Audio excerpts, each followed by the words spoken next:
Fala galera, só lembrando que esse vídeo é patrocinado pela 1xBet, maior site de apostas do mundo e que é parceira antiga já aqui do canal do Garone. E a promoção continua. Se você fizer o seu registro no link que está aqui na descrição desse vídeo e utilizar o cupom GARONE, quando você fizer o seu primeiro depósito, você recebe o valor em dobro. Ou seja, botou R$50, recebe 100, botou 100, recebe 200 para apostar. Então não fica fora dessa não. Aproveita o link aqui na descrição e utiliza o cupom GARONE no seu primeiro depósito para aproveitar essa promoção da 1xBet. Falando sobre isso, né? A retranca do Cuiabá contra o Flamengo, não sei se foi ele ou alguém comentou em cima de um comentário dele, mas era isso. Eu, inclusive, vi, foi um dos jogos que eu reassisti, eu tinha assistido já na época, e assisti ontem, mais uma vez, assisti o jogo do Atlético Goianiense contra o Nacional do Uruguai. Eu vi dois jogos, um pelo Cuiabá e um pelo Atlético, para ver, ter algumas percepções, né, do que foi feito num time e no outro, e o que era parecido, né? E era exatamente essa ideia de uma defesa um pouco mais sólida. É um time que se arrisca pouco, pelo menos falando pelo trabalho do Atlético Goianiense e do Cuiabá. Um time que se arriscava pouco na saída curta, normalmente até saía um pouco curto, trocava 2, 3 passes, atraía o time adversário e saía na bola longa. O Atlético Goianiense, por exemplo, é um time que usava muito a bola longa para o Churin. Né? O Churin centroavante, mais forte, alto, e ele tentava dar essa casquinha, ou ele dominava, fazia a parede, ou dava uma casquinha para os jogadores de lado que são mais rápidos. Léo Pereira, o Luiz Fernando, então usava muito isso, saía um pouco mais curto, atraía, bola longa. Essa era a forma de jogar do Atlético na hora de tentar construir, ou então quando estava se defendendo e recuperava a bola, uma transição em velocidade. Basicamente, os times do Jorginho, mesmo na época de Vasco, jogavam no 4-2-3-1, e aí eu vou até botar na tela aqui, para explicar um pouquinho isso. Cara, só para explicar, porque a gente às vezes fala no automático aqui, e a galera não consegue visualizar. Cara, o que é o 4-2-3-1? Que é o que o Vasco usa hoje, tá? Lateral, não tem mistério. Lateral, a linha defensiva a gente está acostumado, os dois laterais, os dois zagueiros, e aí você tem uma dupla de volantes um pouco mais por dentro, e aí normalmente você tem um que segura um pouquinho mais, um que sai um pouquinho mais para o jogo, o Marlon Gomes, não, perdão. Tem o Marlon também, né, do Atlético Goianiense, que sai um pouco mais para o jogo, o Edson que fica um pouquinho mais atrás, e aí você tem um homem aberto pelo lado, o centroavante, um 10 de referência, como o Vasco tem hoje, que é o Nenê, e um outro jogador aberto pelo lado. E aí você tem algumas características, na verdade, diferentes em relação ao que o Jorginho fazia no Atlético Goianiense e o que o Vasco fazia. Porque o Vasco joga assim, né? O Yuri mais fixo ali como um 5, o Andrei como segundo homem de meio campo, o Nenê centralizado, aí pode ser o Alex Teixeira aberto de um lado e o Figueiredo aberto do outro, a gente teve Peck e Figueiredo, enfim, algumas trocas aqui, né, sobre esses homens do lado, mas basicamente isso. E o Vasco muitas vezes usando o Raniel ali, antes da lesão, pelo menos foi o jogador que foi titular mais vezes. E no Atlético Goianiense era mais ou menos isso. O Jorginho fazia essa função de 10, e aí você tinha Léo Pereira, Luiz Fernando aberto um pouco mais pelo lado, e o Churin. A grande diferença, né, que o Jorginho gosta de usar muito os laterais. Aliás, de duas maneiras, né? Vamos falar de lateral aqui duas vezes. O lateral jogador, esses jogadores de lado que o Atlético Goianiense usava, a tendência deles era cortar para dentro, né? Você tinha o Luiz Fernando, Luiz Fernando, por exemplo, que é destro, um pouco mais pela esquerda e cortando para dentro, Léo Pereira também com a facilidade de vir para dentro, até porque muitas vezes saía na bola longa e tinha que ter alguém próximo ao Churin, né, para essa casquinha vir para um desses jogadores. Então subia muito bem esses 4 homens, né, junto com o Jorginho ali. Às vezes era o Baralhas, um pouco mais como segundo homem aqui, o Edson ficando, ou o Marlon, enfim.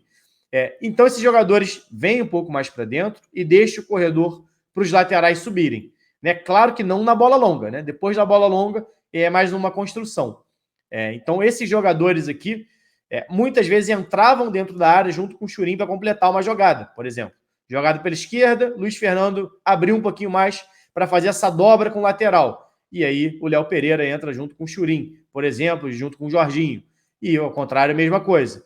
Né? Quando a jogada vinha pela direita, você tinha aqui o Rainer, por exemplo, o Léo Pereira pelo lado direito, e aí o Churin entrava junto com o Jorginho, e vinha o Luiz Fernando também entrar junto. Então, essa era um pouco das ideias do Jorginho, de você jogar bastante pelos lados e fazer essa dobra, lateral, ponta, né? Que às vezes não é necessariamente um ponta-ponta, é muitas vezes um meia, enfim. Aí depende da característica muito do jogador. Eu até vi alguém falando em 4-3-3 e 4-4-2. A grande verdade é que o 4-2-3-1, deixa eu só reorganizar aqui que eu fiz uma zona danada, o 4-2-3-1 é uma variação do 4-4-2, né? Porque você tem aqui no 4-2-3-1 isso aqui, né? Os dois volantes, né? E essa linha de 3 mais à frente, com meia central e 2 jogadores abertos pelas pontas, que pode ser um ponta, pode ser um meia, enfim, tudo que a gente já falou. A grande questão é que sem a bola, esses jogadores fecham o corredor, como o Vasco sempre fez com Gabriel Peck e Figueiredo, principalmente. Eles formam a linha de 4 e esse 10 fica mais à frente, junto com o centroavante. É o que a gente vê no Vasco diversas vezes com o Nenê e Raniel, por exemplo. Né? O Nenê e Aguinaldo, enfim, tanto faz quem seja, mas o Nenê como essa figura do 10 que se torna, na verdade, um segundo atacante. A variação, inclusive histórica do 4-2-3-1 é essa. Né? Porque você vai perdendo cada vez mais aquele segundo atacante, ele vai jogando cada vez mais por dentro, e essa capacidade no passe é muito mais característica do 10 do que do 7, daquele pontinho de velocidade. Então esse 10 acaba se tornando um segundo atacante na maioria das vezes. O Atlético Goianiense fazia isso com o Jorginho, por exemplo, fazia isso com o PP em alguns momentos, o Cuiabá, né? No caso, Jorginho no Atlético Goianiense, que é Jorginho também, né? O Jorginho meia, né? Utilizado pelo Jorginho como um 10, ficava um pouquinho mais à frente nessa fase ofensiva, junto com o centroavante. No Cuiabá teve o Cleiton, na verdade, né? Cleiton passou pelo Vasco, o Cleiton fazendo essa função também, enfim. Então você tem essa variação do 4-2-3-1 para o 4-4-2 defensivo, que é o que o Vasco vinha fazendo. Então o grande diferencial, na verdade, é muitas vezes a utilização um pouco maior dos laterais subindo, né? Que no Vasco, na verdade, não tem funcionado tanto. O Vasco funcionou bem melhor quando os laterais só marcavam. Né? Quando o Vasco foi um time que tentou liberar um pouquinho seus laterais, começa a tomar bola nas costas. A gente viu o Léo Matos tomando bola nas costas no finalzinho do jogo que foi em São Januário, contra o Guarani. A gente viu o Matheus Ribeiro tomando um monte de bola nas costas nos jogos onde ele disputou. Então é algo que o Jorginho vai ter que tentar dosar. Né? Porque nenhum dos jogadores, sem o Gabriel Dias, por exemplo, tem a disposição que tem, o vigor físico que tem o Rainer, por exemplo. Ou esqueci o nome do lateral esquerdo. Não sei se é Ayrton. Enfim, não vou lembrar agora. É um moleque novo, até bom de bola. Isso no Atlético Goianiense, né? O Rainer consegue, apesar de tecnicamente não ser um jogador habilidosíssimo e tal, mas é um jogador muito forte fisicamente que fazia muito bem esse sobe e desce. E no Vasco não tem esse lateral com essa característica. Né? O Vasco hoje tem jogadores... Matheus Ribeiro não é um jogador forte fisicamente. O Edmar é um jogador já veterano, não consegue fazer esse vai e vem, a não ser que o PV. Aí você tem a chance do PV ganhar uma vaga aqui na esquerda, e aí, de repente, o Léo Matos segurar um pouquinho mais pela direita. Enfim, são coisas que o Jorginho vai ter que trabalhar no dia a dia dele. A outra questão, que eu falei aqui muito da bola longa, né, do Atlético Goianiense, outra coisa que o Atlético Goianiense fazia muito é bater lateral direto para a área, que pode parecer uma besteira, mas já rendeu, inclusive, para o próprio Atlético alguns gols.